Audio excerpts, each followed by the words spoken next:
Hello everyone, welcome back to defence theory. जैसा कि हम अभी पहले चीज़ें पढ़ रहे थे कि इंटरनेशनल लॉ के बारे में, तो आज हम जानेंगे कि सब्जेक्ट्स ऑफ इंटरनेशनल लॉ क्या होते हैं, जो सब्जेक्ट्स हैं वो क्या है इंटरनेशनल लॉ के। तो पहले हम जान लेते हैं आखिर सब्जेक्ट होता क्या है। तो सब्जेक्ट एक तरीके से वो चीज़ है जिसके ऊपर सारी की सारी जो ड्यूटीज़ हैं, जो रिस्पॉन्सिबिलिटीज़ हैं, वो इम्पोज की जाती हैं। और वहीं दूसरी चीज़ होती है ऑब्जेक्ट। ऑब्जेक्ट वो है जिसके ऊपर ऐसी कोई भी सच ड्यूटी या रिस्पॉन्सिबिलिटी इम्पोज नहीं की जाती है। तो आइए हम बात करते हैं कि जो सब्जेक्ट्स ऑफ इंटरनेशनल लॉ हैं वो क्या क्या हैं।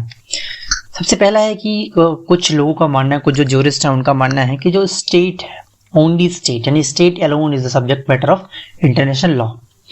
कुछ ज्यूरिस्ट का कहना है कि भाई जो इंटरनेशनल लॉ है उसके लिए सिर्फ जो स्टेट है वही एक सब्जेक्ट है, बाकी जो अदर चीजें हैं वो क्या है, ऑब्जेक्ट हैं।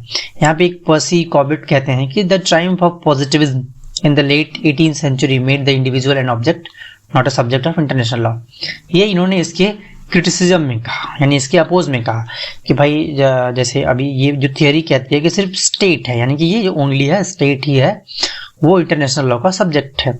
लेकिन ये कहते हैं कि भाई जो पॉजिटिविज्म एक थियरी थी 18th सेंचुरी में, जो लेट 18th सेंचुरी में, वो एक तरीके से जो उसकी विजय होती है तो उसमें कहते हैं कि भाई जो इंडिविजुअल्स हैं वो ऑब्जेक्ट नहीं है बल्कि वो भी एक सब्जेक्ट है इंटरनेशनल लॉ के। तो यहाँ से एक दूसरी थियरी निकल के आई, वो क्या है कि only individuals are the subjects of international law. अब जो दूसरी थियरी है वो कहती है कि भाई सिर्फ स्टेट ही नहीं बल्कि सिर्फ इंडिविजुअल, यानी कि जो एक व्यक्ति है या इंडिविजुअल है वो क्या है, सब्जेक्ट ऑफ इंटरनेशनल लॉ है। ये बिल्कुल उसके अपोजिट में थी। और जो इसके मेन सपोर्टर्स थे वो थे प्रोफेसर केल्सन, ये इसको सपोर्ट करते इस थियरी को। तो उन्होंने कहा कि भाई स्टेट नहीं बल्कि क्या है, इंडिविजुअल एक इंटरनेशनल लॉ का सब्जेक्ट है। अब आते हैं इसके अंदर जो तीसरी थियरी आती है तो वो क्या कहती है, जो थर्ड थियरी है वो कहती है कि भाई स्टेट भी है, इंडिविजुअल भी है, नॉन स्टेट भी है और इंटरनेशनल ऑर्गेनाइजेशन भी हैं। यानी कि अब क्या हो गया, जो थर्ड थियरी है उसने इन दोनों को, जो पहली दो थी उनको मिला के एक और एंटिटी इसमें जोड़ दी है, नॉन स्टेट और इंटरनेशनल ऑर्गेनाइजेशंस। ये देखिए अब ये तो फर्स्ट एंड सेकंड जो है वो एक साथ चली रहे हैं, लेकिन थर्ड में हमने क्या जोड़ दिया, एक नॉन स्टेट एंटिटीज और इंटरनेशनल ऑर्गेनाइजेशन को as a subject of international law जोड़ दिया हमने इसमें। तो ये जो तीन थियरीज हैं इनके अलग अलग आपस में तर्क हैं। तो इनका कहना है कि भाई देखिए, जैसे अब हम बात करते हैं वन बाय वन करके कि जो फर्स्ट थियरी है उसमें क्या है। तो जब पहली थियरी को दिया गया कि सिर्फ स्टेट्स जो हैं वो इंटरनेशनल लॉ के सब्जेक्ट हैं, तो वहाँ पे क्वेश्चन आया कि जो पायरेट्स हैं उनका क्या स्थान है फिर इसमें, कि भाई पायरेट्स भी हैं, वो भी तो इसी वर्ल्ड में रहते हैं, तो उनके लिए भी कुछ रूल्स रेगुलेशंस होने चाहिए। तो उस बात को यहाँ पे पहली थियरी के ऊपर क्वेश्चन किया गया इस, और इंटरनेशनल लॉ में पायरेट्स के लिए भी, स्लेव्स जो हैं उनके लिए भी लॉज हैं। फिर दूसरा आता है जो दूसरी थियरी थी, दूसरी थियरी जो कहती है कि ओनली इंडिविजुअल्स। तो इसमें इस थियरी को इसलिए कहा गया क्योंकि भाई सेकंड में क्या है कि ह्यूमन राइट्स को भी जगह दी गई। कहीं पे अगर कोई इन्फ्रिंजमेंट हो रहा है ह्यूमन राइट्स का किसी कंट्री में, पूरी मास लेवल पे चल रहा है, तो यहाँ पे हुआ। जैसे एक केस लॉ है इसमें, डेंजिंग रेलवेज ऑफिशियल केस। तो डेंजिंग रेलवे ऑफिशियल केस जो है 1928 में permanent court of international justice ने इस पे कहा था कि अगर कोई भी इंटरनेशनल ट्रीटी किसी पर्टिकुलर केस में या एक इंडिविजुअल को कोई राइट प्रोवाइड करती है तो वो क्या होगा, लॉ उसको रिकॉग्नाइज और इन्फोर्स कर सकता है या करेगा। तो यहाँ पे भी क्या हुआ कि जो इंडिविजुअल था वो इंटरनेशनल लॉ का सब्जेक्ट हुआ। इसके अलावा अब हम बात करें जैसे Geneva convention of prisoners of war हो गया जो 1949 में दिया गया। तो इसमें भी क्या था कि अब भाई ये तो इंडिविजुअल्स हैं। उसके अलावा जेनोसाइड कन्वेंशन ऑफ 1948, इसमें क्या था कि इंडिविजुअल्स को पनिश करना, अगर कहीं पे कोई भी जेनोसाइड की का केस मिलता है या कोई ऐसा उसमें संलिप्त पाया जाता है तो उसमें क्या हुआ कि उसको पनिशमेंट मिलने का पूरा प्राविधान था इंटरनेशनल लॉ में।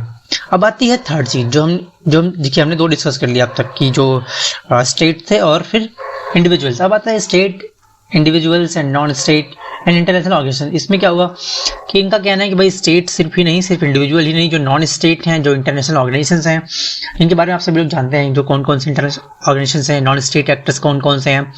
तो ये लोग भी इंटरनेशनल लॉ के अंदर आते हैं। अब जैसे हम एक केस ले लेते हैं कि reparation for injuries suffered in the service of United Nations 1949। तो इसमें क्या हुआ, सिर्फ इंडिविजुअल नहीं, सिर्फ स्टेट ही नहीं, बल्कि जो अदर नॉन स्टेट एक्टर्स थे इंटरनेशनल ऑर्गेनाइजेशन, यहाँ पे देखिए यूएन का जिक्र हुआ 1949 में, तो ये लोग क्या है इंटरनेशनल लॉ के सब्जेक्ट हैं। और non state actors can be considered as subject of international law. देखिए यहाँ पे ये भी कहा गया इस पर्टिकुलर रूल में कि जो नॉन स्टेट एक्टर्स हैं, जो नॉन स्टेट एंटिटीज हैं, वो भी क्या है इंटरनेशनल लॉ के सब्जेक्ट के रूप में काउंट होते हैं, कंसीडर किए जाते हैं। तो इसमें एक केस था जो मैंने आपको बता दिया कि reparation for injury suffered in the service of union 1949 में, जो कि ये दिया गया था। उसके बाद आगे हम बात करेंगे कि आखिर ये तो हो गया कि जैसे अब हमने स्टेट की बात कर ली, हमने इंडिविजुअल की बात कर ली, हमने नॉन स्टेट और इंटरनेशनल ऑर्गेनाइजेशन की बात कर ली। तो अब देखते हैं कि हम जो इंडिविजुअल है उनका प्लेस कैसे इसमें हम काउंट करते हैं। तो उसके अंदर है कि देखिए पायरेट्स के लिए भी क्या है कि जैसे अब ये जो होते हैं पायरेट जो होते हैं उनको एनिमी कैरेक्टर माना जाता है, उनको माना क्या जाता है एनिमी कैरेक्टर। तो अब हर कंट्री के पास इसका अपना राइट होता है कि अगर वो पायरेट्स को पकड़ते हैं तो उनको वो पनिश कर सकते हैं, उनको वो अपने यहाँ के रूल्स के अकॉर्डिंग या फिर जो इंटरनेशनल लॉ है उसके अकॉर्डिंग उनको पनिश कर सकते हैं। उसके फिर होता है हार्मफुल एक्ट्स ऑफ इंडिविजुअल्स। ये देखिए जैसे हमने अभी बात करी थी थोड़ी देर पहले जेनोसाइड्स की, तो उसमें यही होता है जैसे कि अगर कहीं किसी कंट्री में जेनोसाइड चल रहा है मास लेवल पे, तो उसको क्या है फिर कि वो एक हार्मफुल एक्ट है और वो एक इंडिविजुअल के द्वारा किया जा रहा है, तो उसको पनिश करने का इंटरनेशनल लॉ में प्रॉपर रूल्स एंड रेगुलेशंस हैं। फिर आता है फॉरेनर्स को क्या है कि भैया इनके लिए भी लिमिटेशंस होती हैं, इनके लिए भी राइट्स हैं कि फॉरेनर्स को कैसे ट्रीट करना है, क्या करना है, अगर वो कोई गलती करते हैं तो उनको कैसे करना है। ये हो गया फॉरेनर्स के लिए। फिर आता है वॉर क्रिमिनल्स। अब देखिए वॉर क्रिमिनल्स के लिए भी क्या है कि इंटरनेशनल लॉ में कुछ कन्वेंशंस हैं जो लोग पूरी वर्ल्ड की कंट्रीज फॉलो करती हैं। फिर आता है स्पियोनेज क्या है कि ये स्पाइस का है पूरा का पूरा, यानी कि अगर किसी भी कंट्री में या कोई भी पर्सन स्पाई करता हुआ पकड़ा जाता है तो फिर उसके लिए इंटरनेशनल लॉ में रूल्स हैं, रेगुलेशंस हैं, उसके साथ कैसा व्यवहार करना चाहिए और क्या क्या चीज़ें उसके साथ होनी चाहिए। फिर आता है individual rights to claim compensation. चलिए इसको हम अभी थोड़ी देर में डिस्कस करेंगे क्या है ये। आता है यूएन चार्टर। ये क्या है कि यूएन चार्टर है also given importance to individuals. अब देखिए यूएन चार्टर ने भी इसको इंपॉर्टेंस दे रखी है। कैसे दे रखी है? इसके अंदर बहुत सारे जैसे ये आर्टिकल्स हैं जो कि आर्टिकल 1 का 3rd पार्ट है, 13 का 1st का बी पार्ट है, 55 आर्टिकल 55 का सी है, आर्टिकल 62 का 2 है और 68 का भी है, आर्टिकल 76 का सी। तो इसके अंदर मल्टीपल आर्टिकल्स हैं जो यूएन कहता है कि भैया जो इंडिविजुअल्स हैं, जो ये इंडिविजुअल्स हैं उनको भी क्या है इंटरनेशनल लॉ में एक as a subject as a place उनको दिया गया है बेसिकली। फिर आता है universal declaration of human rights. ये बड़ा ही इंपॉर्टेंट है। इसमें क्या है कि जितने भी राइट्स हैं वो किसके लिए हैं? ह्यूमंस के लिए हैं। तो बेसिकली इनका कहना क्या है कि जो ह्यूमंस हैं वो क्या है सब्जेक्ट ऑफ इंटरनेशनल लॉ है और यही उनको जगह भी दी हुई। इवन हमारे जैसे ह्यूमन राइट्स काउंसिल भी है तो वो भी इसी बात को डिफेंड करती है कि जो universal declaration of human rights है वो। अब इससे पहले मैंने अभी थोड़ी देर पहले एक रूल बताया था individual rights to claim compensation.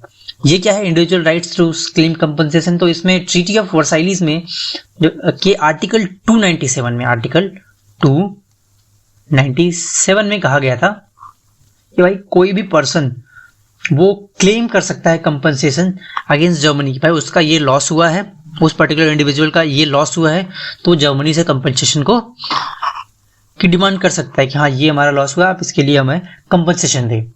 तो ये था individual right to claim compensation. फिर भी एट द एंड इन सारे सभी डिस्कशंस के बाद भी एक बात समझ में सामने आती है, वो सिर्फ यही है कि जो स्टेट है only state is the subject of international law. बाकी चीज़ें जो है वो सारी की सारी उसके अंदर आ जाती हैं। चाहे हम उसकी बात करें तो अगर हम इसको सम अप करें, कंक्लूजन दे, तो जो primary subject of international law है वो क्या है? वो स्टेट है। ठीक है, आगे भी हम इसके और भी चीज़ों को लेकर आएंगे इंटरनेशनल लॉ से रिलेटेड वीडियोस को। तब तक के लिए हमारे साथ बने रहिए, चैनल को सब्सक्राइब करिए। Thank you.